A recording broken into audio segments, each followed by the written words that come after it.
Certainly there are risks, but the risks seem less and fewer than alcohol.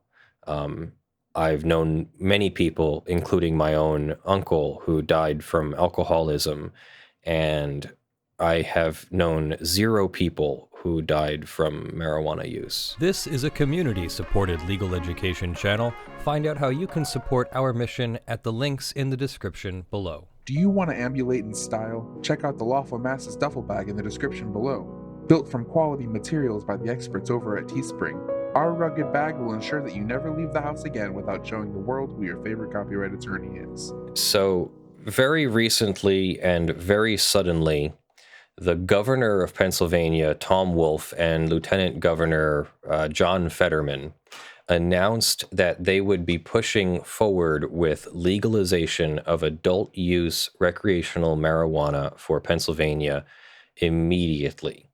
I don't mean that the legalization will happen immediately, but I mean the effort to push for legalization will begin more or less immediately. They announced it via their website, and they released a report that we're going to go over. So this is more than just, hey, we're legalizing marijuana. It's more of a here's why, here's what we found. And a lot of this is vindicating for people who have been suppressed, oppressed, incarcerated under former marijuana laws, and people who have used marijuana, people who have seen people been incarcerated and everything, know that the punishment doesn't fit the crime. Like this is really, it's quite obvious as soon as you start paying attention to it that people are just being arrested because someone wrote a law. And as we've talked about prosecutorial discretion a little bit before, you could then sort of selectively enforce the law against people you don't like, and then selectively not enforce the law against people that you're okay with. And it often turns out that this is either racially motivated or just a crime that is only visited against the poor. In other words, wealthy people can figure out how to buy marijuana illegally and then do it safely in their home, whereas poor people might not have access to as many avenues or options, and so they get caught more easily, or they're just not as good at hiding it, or the police are just more dense in or more present in a poorer area or area of a certain racial minority. So it turns out that these laws were used to visit enforcement against certain people in a discriminatory fashion as well. So that's but you'll see some of that in here. Governor Tom Wolfe and Lieutenant Governor John Fetterman today held a press conference to announce the final report of the Lieutenant Governor's statewide recreational marijuana tour, which initially sounds really fun, except that no, it's not legal yet. So he's not touring all the different dispensaries. He's touring all the different communities and trying to get the feedback from people. So marijuana tour and proposed next steps as a result of the input from thousands of Pennsylvanians who attended a listening session or submitted input via an online form. Quote, the Lieutenant Governor made good on his promise to visit all 67 counties to hear from Pennsylvanians about whether or not they support the legalization of adult use recreational marijuana in the state. Among the many who voiced their opinions, the majority support legalization. In addition to the public and the media, all local elected officials were invited to each tour stop. By a show of hands, a majority of attendees supported legalization in all but a handful of counties. Key takeaways from the tour are included in the report. The report is comprised of 2 sections. The first section examines the volume of correspondence received through an online form, the remarks made, comment cards received at tour stops, and other comments that the governor took into account. It includes a county-by-county breakdown of support and opposition, including the most common arguments received in favor of or against legalization during the tour. A second section highlights the positive and negative results of legalization among individual states where marijuana has been legalized. We heard you, says Lieutenant Governor, and this announcement today is our earnest effort to bring about the changes you've told us you want. They call for 3 actions. They ask the legislator to get a bill on the governor's desk that decriminalizes nonviolent and possession and small cannabis-related offenses. They seek a path to restore justice through the expungement of past criminal convictions for nonviolent and small cannabis-related crimes. They call on the General Assembly to seriously debate and consider the legalization of adult-use recreational marijuana. Quote, "We know now the majority of Pennsylvanians are in favor of legalization, and that includes me," Governor Wolfe said. "I look forward to seeing what we can accomplish together, especially the criminal justice reforms I am proposing today, which will have an immediately positive influence on thousands of families across Pennsylvania. Thank you again to Lieutenant Governor Fetterman for conducting this important research, and to all the Pennsylvanians who took the time to attend a stop," etc. So let's then take a look at exactly what this Pennsylvania report on marijuana legalization says. This is literally the 89-page report from July 2019, the Fetterman statewide cannabis listening tour. Love how some of these things are titled. On January 24th, Governor Tom Wolfe asked Lieutenant Governor Fetterman to launch an unbiased statewide listening tour to hear Pennsylvanians' opinions, whether they were in favor of, opposed to, or undecided about legalizing adult-use retail cannabis. At least a week before each stop, he personally called on every state representative and senator to invite them to the stop for their respective district or county. At each call, Fetterman's office sent an email to the selected official, etc. The tour started February 11th and ended May 19th. Started in Dauphin County, which is Harrisburg, which is our state capital, and ended in Philadelphia County, which is our highest populated county. Over 98 days and 70 stops, Lieutenant Governor handed the floor to residents from Greene to Wayne to Erie to Philadelphia. The largest single county showing was Lancaster, with more than 400 attendees. Philadelphia, the state's most populous county, had the lowest attendance, with only a few dozen residents. I seem to recall that I believe Philadelphia already does not enforce possession of small amounts of marijuana, but I don't know I'm not exactly sure on that one, but that was my impression. By a show of hands, the majority of attendees supported legalization. 65 to 70% approve. Residents favored creation of an oversight entity to regulate sales in a strict, controlled manner. Residents expressed near unanimous support for decriminalization and mass expungement of non-violent and small cannabis-related offenses.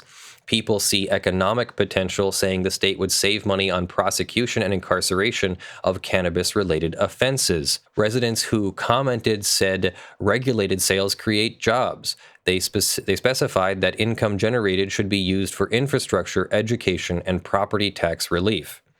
It is no secret that the 60s, 70s, 80s, 90s in the U.S. were a time of tremendous drug experimentation, and that's what created the anti-drug hysteria of the 80s and 90s, which immediately meant that everyone turned to legal and illegal opioids for some reason, and now we have this massive opioid crisis. And then you have all of the black markets that take advantage of all of these people. It turns out that if you regulate these things, if you provide it to people in a way that is less dangerous, they make better decisions as well. And the overall use goes down. So by making marijuana a Schedule 1 narcotic, right up there with cocaine or heroin, you've taken any discretion away, you've taken any spectrum away, you've taken any decision-making away, and you've simply made it a way to incarcerate people for nonviolent offenses.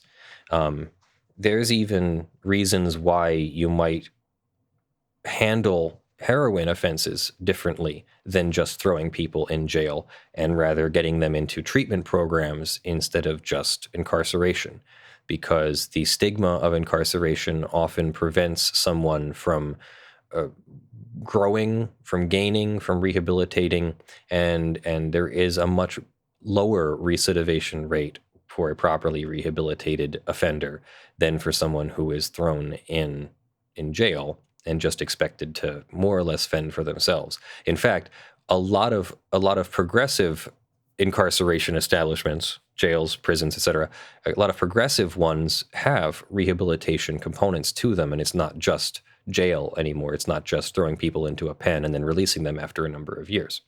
There was near unanimous support for removing cannabis from its classification as Schedule I drug alongside deadly drugs like heroin. I'm assuming that means that it shouldn't be alongside it rather than that heroin should be not a Schedule I drug. The tour showed widespread universal support for the state's medical marijuana program, which we all know our friend Amaral Ansari is a part of that. Support or opposition does not appear to be contained to certain demographics or party affiliations. People are concerned about an increase of people driving under the influence. Yes, totally legitimate concern, and there needs to be some way to address whatever the results will be of people driving under the influence of marijuana, especially people who are inexperienced. Just like, I'm not saying you should ever drink and drive or smoke and drive, but what I'm saying is that if you're doing it for the first time, you're especially careful because you won't know what it's to expect. So it would be kind of like we have this problem when you have the drinking age, which is understandably at 21, but then kids who are turning 16 are finally able to leave their parents' house for significant periods of time and go significant distances in their cars. And what we have happening is a lot of children will also use this time as their time to experiment with alcohol. And so if they're away from home, experimenting with alcohol, not realizing that they're getting too drunk to drive, and then they have to drive home, and they don't want to get in trouble for the alcohol, then they drive home trying to pretend they're not intoxicated rather than calling for help. And then they get hurt because they either crash or worse. I mean, well, I guess they getting pulled over would be the better thing, wouldn't it? So they get pulled over, or worse, they crash. And that's I don't know how you solve that. I don't know how you solve that problem other than treating it differently, that someone who has committed that offense has to obviously be punished in some way, but there also needs to be some kind of rehabilitative or restorative practice in order to prevent that from being the beginning of a long and sordid history with that person. Instead, if we can rehabilitate and prevent that from happening again. So that's what this should be about, is taking this out of the long stream of things that can cause a person to enter the system and sometimes never get back out. The report that follows is in two sections. We saw some of them is going to be the comments and then the breakdown for support and concerns. So part one, the profiles. So statewide, there were 44,000 comments and 10,000 attendees, just rounding here. And the vast majority, over 75%, more like 82% of the comments were in support. 68% of the attendees were in support. Only 25% maximum were against marijuana legalization. The most common reasons cited for legalization and for opposition: legalization, favorable factors, criminal justice, releasing, expunging past non-violent cannabis convictions, the economic benefits of creating additional jobs and tax revenue, the autonomy of restoring personal rights and freedoms over one's body, and the belief that cannabis is safer than alcohol and opioids. The opposition is concerned that cannabis is a gateway drug.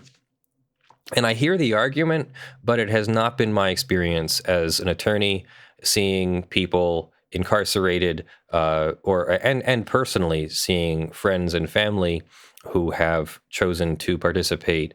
It does not appear to be a gateway drug. In fact, it appears to be a gateway drug out of the use of heavier use of alcohol or the use of prescription medication or the illegal use of heroin or cocaine. Marijuana seems to help people get out of the use of heavier or worse drugs. Increased vehicular accidents concerning with how do you measure the intoxication level of a person who's pulled over while on marijuana. Concerns about workforce lethargy, increased insurance cost and industrial accidents, negative effects on the development of youth and students. These things are already happening. I mean, there's go read Freakonomics, I believe it is. Freakonomics, Stephen Levitt and Stephen Dubner are economists, and they like to study things that you wouldn't normally study in higher level academia, at least not respectfully. Like, so they've studied prostitution and they've studied recreational drug use, or at least they've reported on studies of those sorts of things. And you already have a black market for marijuana, and it is actually quite easy for youth to get a hold of. In fact, all the times in my life whenever someone has come up to me on the street and been like, hey, you want to buy something like marijuana? It's always been a youth. It's always been someone younger. The people who have been, most people are more discreet about it. And it is the youth that are not. So believe it or not, legalizing and regulating and dispensing marijuana with known quantities and known levels of THC and CBD, labels and everything, will actually help prevent youth from getting a hold of it so easily. And even then, it would be getting a hold of something cleaner and more regulated, more known. So product labeling is good. Someone should know that if they're using something like a drug, when you buy a cigarette or when you buy at least a canned cup of coffee, and I guess you can find it out for the establishment that you're purchasing coffee from. You can find out how much caffeine's in it. You can find out how much nicotine's in it. You can find out how much tar's in it for the cigarette. You know what kind of filter has been used or whether it's a menthol or not. People who buy heroin or marijuana or cocaine off the streets don't know any of that. Like, that doesn't, they're just hoping that the dealer has not put a little bit of fentanyl in it so that you get either extra high or you die, and then word spreads about how powerful the stuff is that dealer is selling, and that actually increases the sales. The whole fentanyl thing is actually a way to increase, is one of the things that they use it for, is increasing sales, because the dealer will put a little bit of fentanyl in there. Someone will either come very close to dying or will die, and then, believe it or not, the sales for that dealer will increase. So these are not good things. You want regulation. You want a chain of custody over the psychoactive material, and you want paperwork, regulations, and things like that. Even though it might not necessarily make the cost decrease or make it more affordable, it's still much more affordable than the pharmacologicals that are being prescribed to some of these people, and much less addictive than some of the pharmacologicals that are being prescribed to these people. There's also the idea that if you are getting things through the black market, that your dealer is trying to upsell you on other things as well. So they might say, like, okay, so you want, your quarter ounce of marijuana, great. I also just got in some LSD, or I just got in some ecstasy, or whatever. Would you are you interested in that as well? And I think, as a Canadian who has experienced nationwide legalization of recreational marijuana, when you have all of this information where the government is giving you accurate information on what's going on, they're giving you harm reduction tips, and they're telling you, it's like, okay, so this is how to safely consume, or to consume as safe as possible. And we even have ads right now that are talking about the driving issue, where people can, the high can start to wear off and they think that they're good for driving, but your reaction time is still slowed.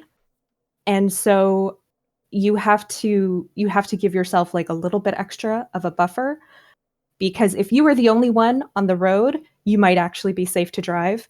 But you're not the only one on the road, and other people can do things. Animals can run out into the middle of the road. There could be an accident ahead of you that you have to respond to quickly in order to involve making things worse. And you don't want marijuana slowing down your reaction times. And so we have, Health Canada advertisements about that. We have advertisements from police saying, this is Yeah. how to do it correctly. And I all think those that's people great. need to get paid. All those people have jobs, and you have health. I would absolutely love it if there was like a government-sponsored public service announcement of here's how to enjoy your marijuana safely. That would be so Yes. much better than drugs are bad and we're going to throw you in jail if you even think of touching this stuff. Yes, and so they talk about, okay, well, if you smoke a joint, you're still getting byproducts from the burning, so it's still not the best for your lungs. If you're concerned about your lung health, vaping is going to reduce the amount of tar and ash, but actually edibles and oils are going to have no tar or ash. So and so they give you that ranking being like, okay, well, here is what you need to know, and here are the effects, and here's how to minimize your risk.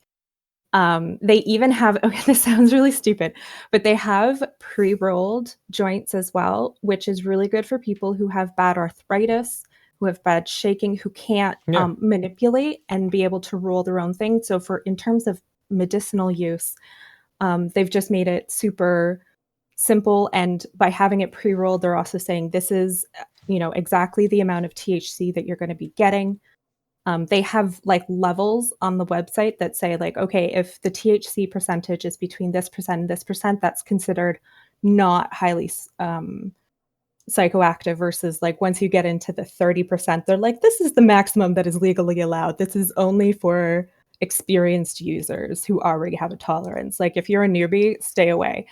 And I think that's really positive, to be able to let people make informed decisions. And they're not trying to upsell you on ecstasy or anything else. And I've only seen positive effects from it in terms of people, again, having more freedoms in terms of being able to choose something other than alcohol or opiates or other drugs. And I mean, I really hope that the US is able to take states like Colorado and take what Canada has learned about legalization and be able to use that. Like, you don't need to reinvent the wheel. Look at what other people have done and move forward in a way that's respectful and it's going to have the best outcomes for everyone. I just had some questions like, what is Amro Al-Azhari gonna sue about now? And is he no, he should take credit. he should take credit, just like I'm taking credit, because I wrote to Tom Wolfe about this as well. Is he gonna join the Navy now? Maybe he'll join the. Yeah, maybe he'll be able to join the Marines finally. Oh yeah, it was the Marines. Sorry. So we'll get to that. I wanted to go over these two slides, then we're going to skip like 70 pages, and then we're going to keep going with the with what they found as the national sort of profile or national response to marijuana legalization. So real quick here, this is the comments directly from the tour stop. So this is the 75% number, not the 80% number. And you'll see here, for anyone who knows Pennsylvania, this over here is the Pittsburgh area. This is Erie up here. This is Center County. Like, no duh, it's in the center. But this is where Stacey Parks Miller and Amro El-Ansari are, and they're up at the 91% legalization. This is my county over here, Lehigh County to the right. So I must be responsible for the 91% here in this county. Down here is Philadelphia. So this is Chester County and Philadelphia County, and I think Delaware County is down there. Bucks County is somewhere around here. I think it's over here. This is Northampton County, and then here's Dunder Mifflin is up here. I forget what county Scranton's in. Is it Monroe County? It might be north of that. Burke. Well, I have no idea. So I'm going to stop there.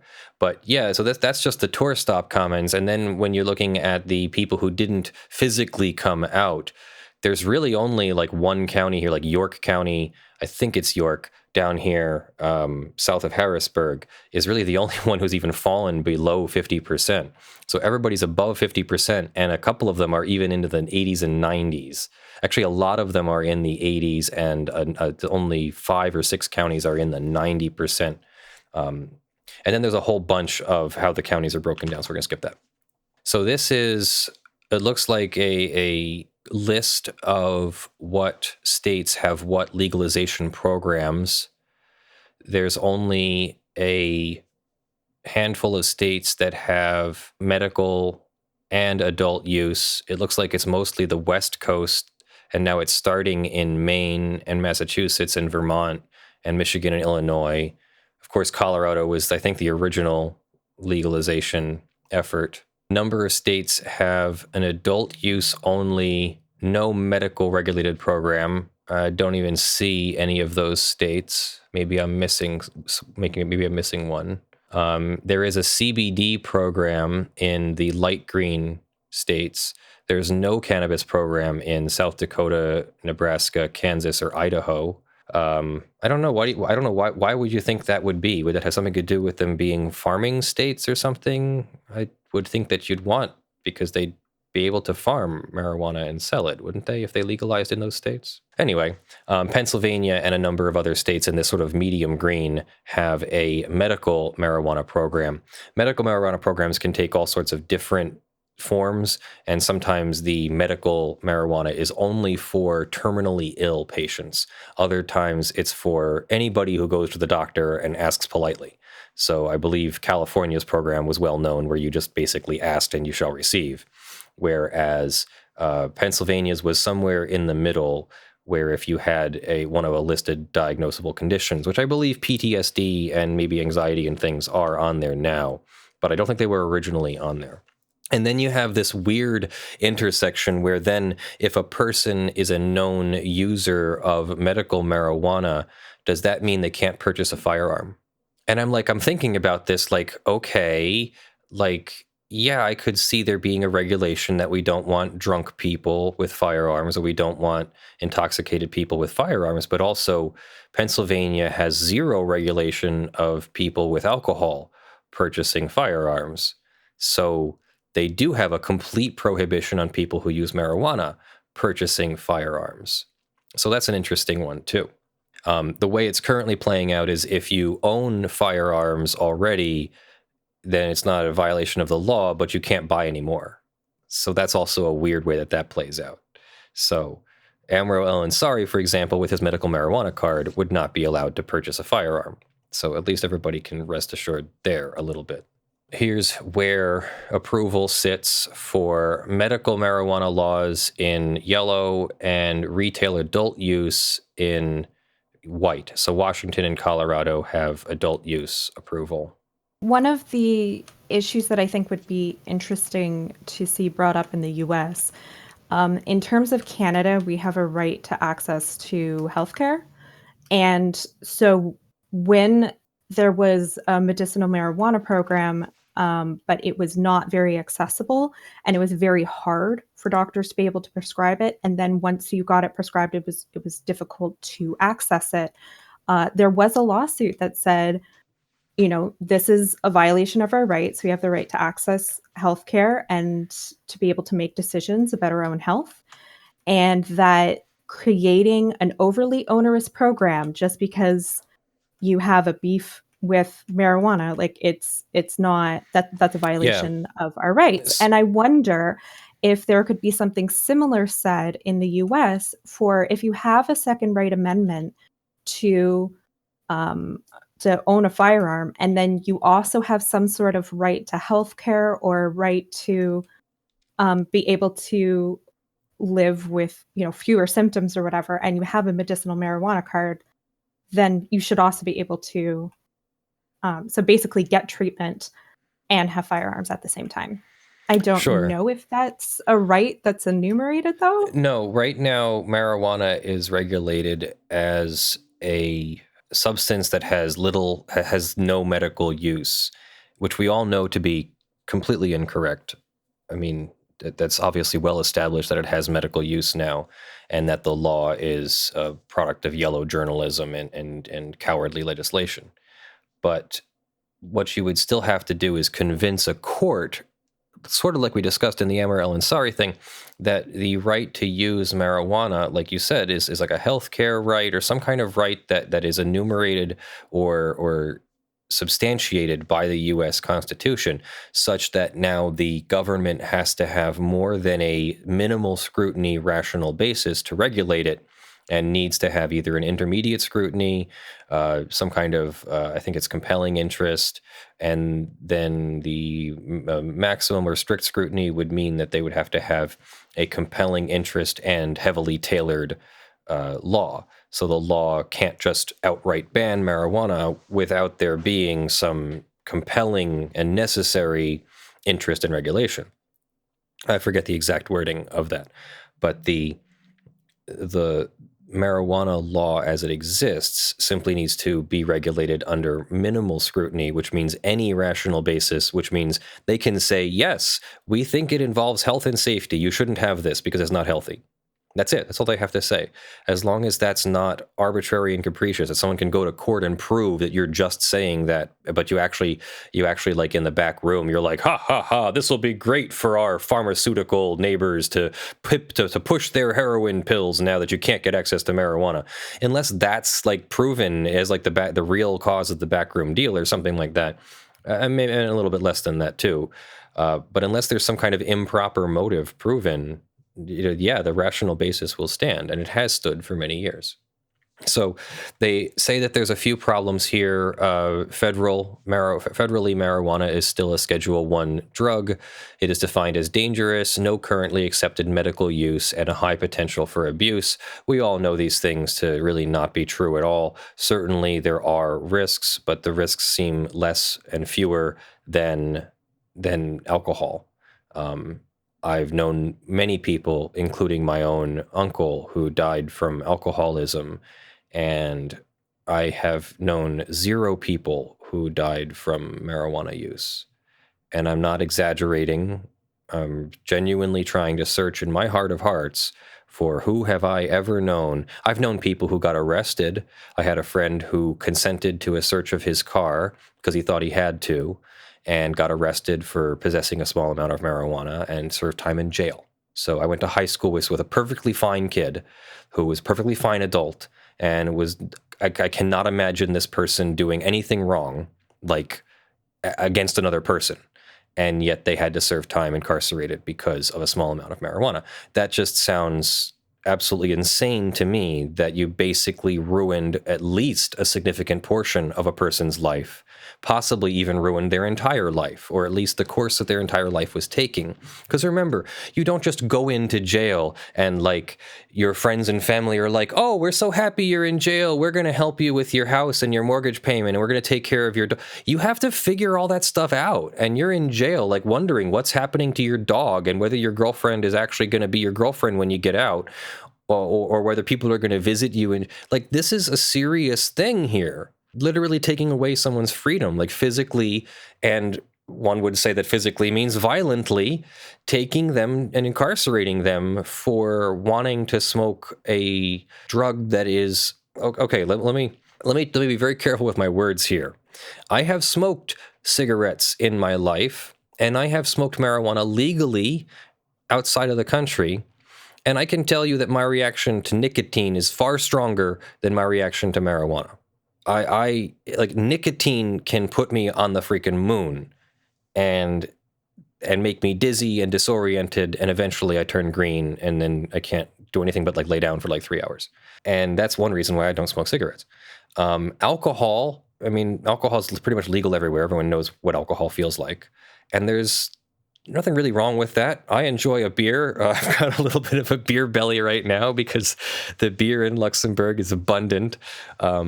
And even now I've come back and I seem to be a regular beer drinker when I get back here. I don't think I've reached any levels of like alcoholism, but I definitely have like a beer every day or every other day. So, and even some measures of alcohol abuse consider the more than one a week to be abusive. I don't think so. But these things affect you really no stronger, or marijuana is no stronger than than nicotine or alcohol. And that just seems ridiculous to me, that you would throw somebody in jail, that you would take away their life, you would take away their freedom, take away their family, take away their dog, and affect them for a number of years. Even if it's a short period of incarceration, it's still going to affect them for a number of years. And if it's a long period of incarceration, then it's going to affect them for way more than a number of years, because now you've got the mental health issues that come with all of that. One of the other issues with over-incarceration, and this is known in forensic psych, is that if you group low-risk people together with high-risk people, the low-risk people become higher risk. So if you are a otherwise law-abiding citizen and you are, just in jail because you got caught with a gram of weed, and you're surrounded by other people who are in there for violent offenses or for, dealing harder drugs and things like that, you are more likely to be more violent or to do harder drugs and stuff when you get out, because you have now established a peer group that says that's all fine and dandy, and you learn how to be a criminal from other people around you. And so over-incarceration can actually create more crime. And this is something you have to balance when you're looking at incarceration. Okay, so here we're looking at the various regulatory frameworks. Sometimes states like Maine don't seem to have a really good rollout, even though it was voted legalized. The political system has meant that the rollout is not happening with any sort of time frame. And so they're going over all of the different regulatory frameworks. And so what's next? The lieutenant governor's report will be released, considered, submitted to the state legislature for the task of consideration of potential crafting of meaningful legislation.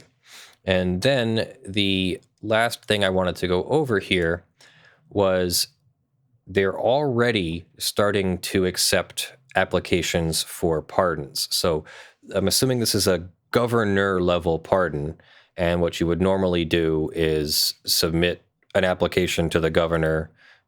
Sometimes there's a form, other times it's literally just like a letter that you're crying for help. In this case, it sounds like they're going to set up either a panel or person or a way to receive applications for pardoning of marijuana offenses, and then those that qualify will be pardoned in some kind of group pardoning. The governor basically has the ability to do this. Every state governor has a right to pardon for the state crimes. Let's see. Full legalization could take some time, but one thing we can do right now is alleviate the burden of small amount nonviolent convictions that scar the lives of otherwise productive citizens. Fetterman said in a statement, "These people have done no harm to anyone else. They shouldn't continue to suffer with employment and housing issues because they were convicted of doing something that most Pennsylvanians don't even think should be illegal. Pardon applications are available here at the Board of Pardons, Board of Prisons." I'm assuming it's not the Board of Pardons. Board of Prisons, bop.pa.gov, and I don't see a particular board. It is the Board of Pardons. How about that? It is the Board of Pardons. So they have instructions here on how to apply, and you're going to need a lot of evidence of your conviction and your current situation, and probably need to have a clean record otherwise. In other words, hopefully marijuana wasn't a gateway to convictions for violent offenses. They might not be so willing to pardon you then, but at least you can apply no matter what your problem or record was. You can apply using this website. So any thoughts on that? I think that's a pretty positive move in a positive direction. It's good to hear that both Pennsylvania and Luxembourg are exploring recreational marijuana, and maybe one day I'll be able to enjoy recreational marijuana as well.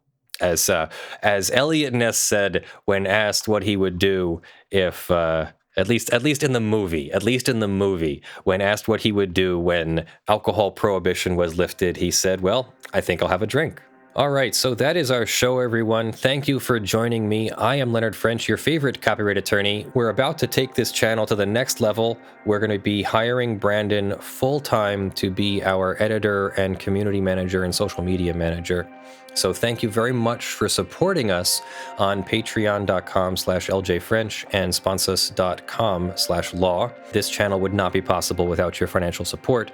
Thank you very much to Joshua Davis from TandaPay, who has sponsored our channel in the month of September and appears to be ready to sponsor our channel again for the month of October as we break down what TandaPay is all about. One of the things that we've found, one of the things that we've come up with, is that TandaPay could be used to help protect people from DMCA takedown notices of all things. There could be a Tanda community or TandaPay community, we haven't figured out the terminology yet, where people pay in on a monthly basis, and if someone gets an illegitimate copyright claim, then there can be some sort of community vote on paying out for that claim, and then the community will have pre-decided whether those claims are pursued or whether a person is just compensated for the loss or exactly what the purpose is there.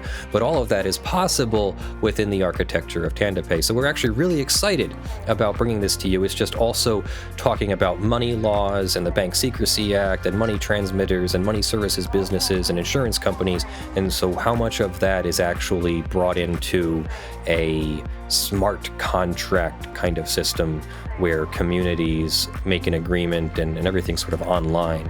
Normally you would meet up to do these things. You would meet up in real life. So what happens when you put them online? When you suddenly is there suddenly some kind of regulation that kicks in? That's what we're working on. So hopefully we will have that to you within the next day or two, because we're really getting close. And thank you very much to our $50 plus supporters, John Steele, Gavin Barnard, Kyle Mudrak, Eevi, Michael Pearce, Spirit Bear, Jan Negrey, Daniel Perez, Snorre Wisotzky, Joe Tyson, and Blackleaf. Thank you very much for your support in the month of September. And thank you to the $5 plus supporters who are scrolling on the LED panel behind me. Everyone will appear in the description of the video below. Thank you very much for all your support. Sincerely, it really makes this channel possible, really helps us defer the expenses. And now I'm anxious because we have the additional expenses of paying Brandon full-time. And so does that mean that we're going to be able to take the channel to the next level, or is YouTube going to step in like they've been and they're going to demonetize our videos? For example, we talked about Pennsylvania's cannabis law this time, and we talked about we talked about a spring gun. Is YouTube going to make sure that we don't get any revenue for those? And so is this going to be a show that just simply can't be on YouTube and be monetized? And so we're only going to be able to run with your support. Well, we were hoping for more like a $4,000 or $5,000 a month support from our supporters, and we love our support from our supporters, but we're currently at the $2,500 level, and that's with Joshua Davis supporting at the $1,000 level. So we're way short of where I wanted to be for taking the channel full-time, so we're kind of taking a little bit of a risk here. So we really appreciate your views, we really appreciate you sharing, we appreciate you clicking subscribe and clicking the bell and watching all of our videos, and especially watching the ads that play. Or if you don't want to watch the ads, subscribe with YouTube Red and we get a little bit of revenue for that too. Or you can pay us with your support on patreon.com and sponsors.com. So thank you all for joining me. I'm Leonard French, your favorite copyright attorney. Have a great rest of your weekend and a great week, and I love you all.